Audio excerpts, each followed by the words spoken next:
In Brazil, people don't argue about whether the number 10 matters. They inherit the argument.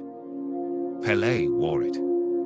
Then others spent decades trying to make people forget that Pelé had worn it at all. Every 4 years, somebody gets handed a yellow shirt and told to carry memories they weren't alive to create. 2026 World Cup. Brazil opened with a tense 1-1 draw against Morocco in New Jersey. On paper, it was Carlo Ancelotti's first tournament match in charge. But look closer. Brazil fell behind in the when Ismail Sabari chipped Alisson with startling calm. Then Vinícius Júnior drifted inside from the left, ignored the panic around him, and bent an equalizer. One action. One player restoring oxygen to the room. Brazil has produced more footballing talent than any country in modern history. Yet every World Cup arrives with the same atmosphere. Not expectation, but emergency. Somebody always has to save something. Brazil doesn't fall in love with players.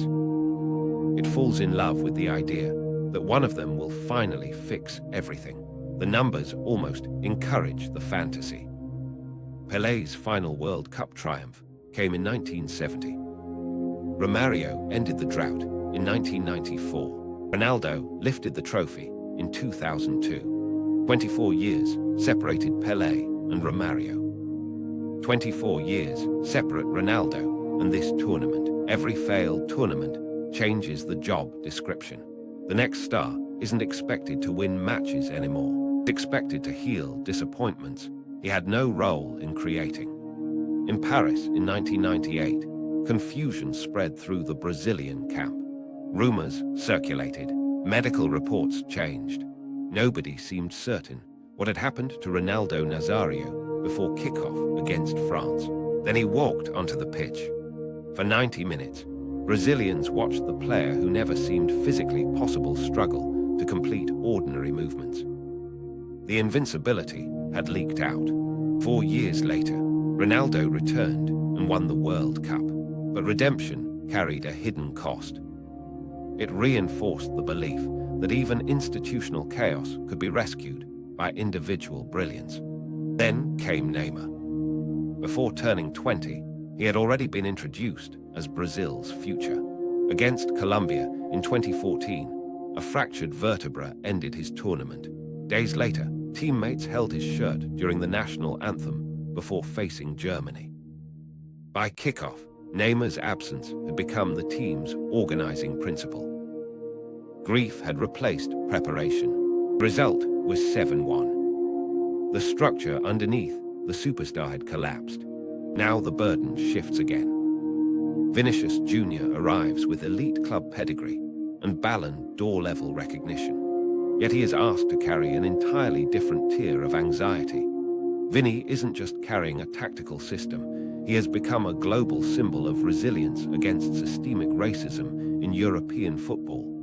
The burden is no longer just sport, it's social redemption. Brazil's qualification campaign for this World Cup was its worst since the modern CONMEBOL format began. The goals dried up, certainty disappeared, and the solution emerged not from the training ground, but the boardroom. Following the fall of Ednaldo Rodriguez, Samir Zord assumed control of the CBF. One of the defining decisions of that transition was formalizing Carlo Ancelotti's appointment. For the first time, Brazil entered a World Cup under a permanent foreign manager. Even the federation seemed to be searching for rescue from elsewhere. The pattern remained intact. Neymar still occupied space within the story. Named in the 26-man squad despite not appearing competitively for Brazil since suffering a severe knee injury in October 2023, he entered the tournament carrying another calf problem. He wasn't available in the opener against Morocco. Yet his presence on the roster reflected something deeper. Brazil still struggles to imagine itself without an idol. When Vinícius rescued a point, the search simply found its newest candidate. It is easier to believe one extraordinary player failed you than to admit the system around him never worked properly in the first place. That belief protects institutions. It transfers responsibility. simplifies complexity, also isolates individuals. Vinícius Júnior can dribble past defenders. Neymar can return from injury. Neither can resolve decades of national expectation. Yet Brazil keeps asking them to. The defining question may not be whether Brazil has found another savior. It may be whether the country can finally stop demanding one. Let's talk in the comments. Brazil keeps searching for the next Pelé. The problem is that Pelé stopped being a footballer decades ago. He became a solution, and every player who followed inherited problems they never created.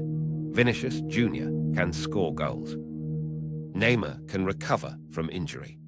They can carry 50 years of expectation on their own. Maybe that's the real question. Can a nation ever win the ultimate prize if it refuses to let its heroes simply be human? Football fascinates you not just for what happens on the pitch, but for what it reveals about us off it. Subscribe and join the conversation below. Do we create greatness by believing in our heroes? We destroy it by asking them to save us.